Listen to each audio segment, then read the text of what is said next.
Yan, nandito na naman po tayo sa programang Si Kristo ang laging una. Tayo po ay manalangin, dakilang Diyos, salamat po sa umagang ito, sa katapatan, sa biyaya at sa pagpapala. In Jesus' name I pray, Amen. Ang topic po natin ay nagmula sa Mateo chapter 16 verse 24. Nabubulol ako. Yan. Pakibasa, Brother Daryl. Mateo 16:24. Pagkatapos, sinabi kay Jesus sa mga tagasunod niya ang sinimang gustong sumunod sa kanya hindi dapat iniuna ang sarili at dapat pahandasihan yung kanan sa kamatayan alang-alang sa pagsunod niya sa akin. So yun, gagawin mo talaga ang lahat. Kung sinusunod mo yung taong mahal mo, mas dapat mong sundin si Lord. Ibibigay mo yung sarili mo para sa Kanya. Siya ang laging una, tulad ng title ng program na ito. So, hindi pwedeng susunod na lang ako magsisimba kasi maglalaba pa ako, magtatrabaho muna. So, tulad nga ng lagi kong sinasabi, binibigyan tayo ng Diyos ng 6 na araw para magtrabaho, para gawin kung ano yung mga gusto nating gawin. Bigyan lang natin siya ng panahon sa bawat Sunday. Kasi yun na lang yung araw na parang nare-relax tayo pag Sunday. So, ipagamit natin yung ating buhay, mag-share tayo ng Word of God, tapos mag-encourage tayo kung gaano kabuti, katapat at kadakila ang Panginoon, kung ano nang naging buhay natin nung nakilala natin siya, kung paano niya tayo pinalalakas. Magpalakasan din tayo. Palakasin din natin yung spiritual ng ating kapwa. At syempre, i-inspire natin sila sa pamamagitan ng mga Christian song at Bible verse na meron tayo. At syempre, tayo ay magbulay-bulay araw at gabi ng kanyang mga salita. Yun yung dapat nating sundin. At sa mga iba't ibang sasakyan, pwede kang magbahagi. Napaka-importante ng pagsunod. Hindi mo lamang sasabihin na sumusunod ka, kailangan gumawa ka rin. Yan yung tinatawag na mission. Yun, para sa Panginoon.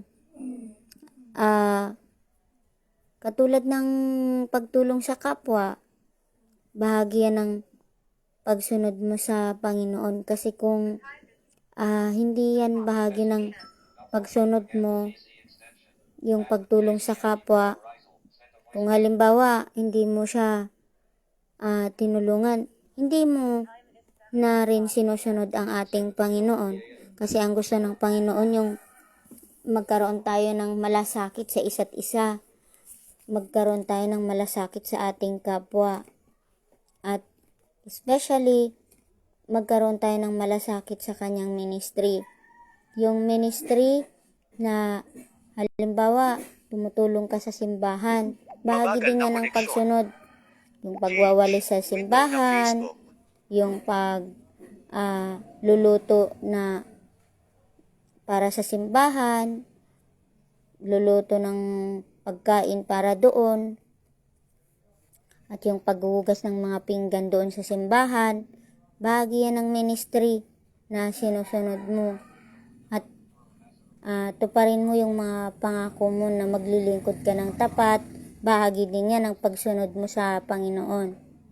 So, lahat ng gawain, yung taga-welcome ka sa mga papasok na bisita sa church, bahagi din yan ng pagsunod mo at ministry sa Panginoon. So, yun. I hope na may natutunan tayo sa umagang ito. At dapat handa kang harapin yung persecution na haharapin mo sa pagsunod mo. Tulad ng sabi niya, Mabagal na dapat koneksyon. handa kang humarap sa kamatayan. Window na Si- Facebook. May mga iba dyan, binabato na nga dahil sa paglilingkod sa Panginoon. Katulad ni, Esteban. Diba, nagsishare siya sa Word of God, binabato siya.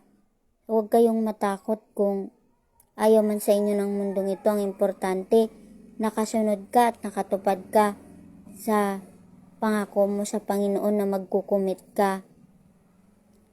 Tulad ng sabi ni Joshua na hindi man maglingkod ang ibang tao, sila ay maglilingkod sa Panginoon, ang kanilang buong sambahayan.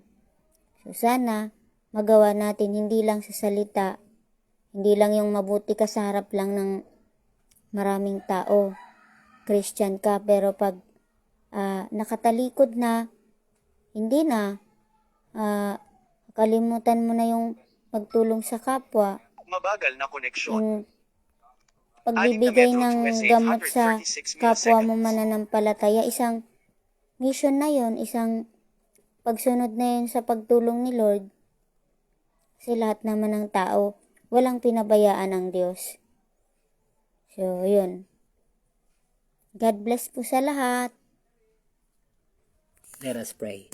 Lord, salamat po sa naging topic namin sa araw na ito, na kahit anong persecution ay huwag kaming makalimot sa pagsunod sa inyo. Ayaw man sa amin ng buong mundo, pero kayo yung pinaka-tangi naming sandikan. Ikaw yung nagbibigay ng pagkakataon sa amin para harapin yung mga pagsubok na dapat naming harapin bilang isang tunay na mananampalataya.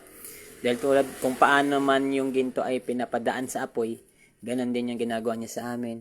Pinaparaan nyo kami sa mga pagsubok upang sa Mabagal gayon na ay koneksyon. maging dalisay yung aming pananampalataya sa inyo, Panginoon. Sa maghapong ito, Panginoon, bagaman maulan man dito sa lugar namin, kayo na po ang bahala. At sa lahat ng mga papasok pa lang sa paaralan, sa trabaho, o ano man yung kanilang activities na gagawin sa maghapong ito, Panginoon, kayo na po ang bahala sa bawat isa. Ito lamang po ang aming samot-talangin sa pangalan ng Jesus. Amen and amen. Tandaan, Si Kristo ang laging una. Kapag inuna si Kristo, Tayo ay lalago. God bless. Maraming salamat. Bumalik.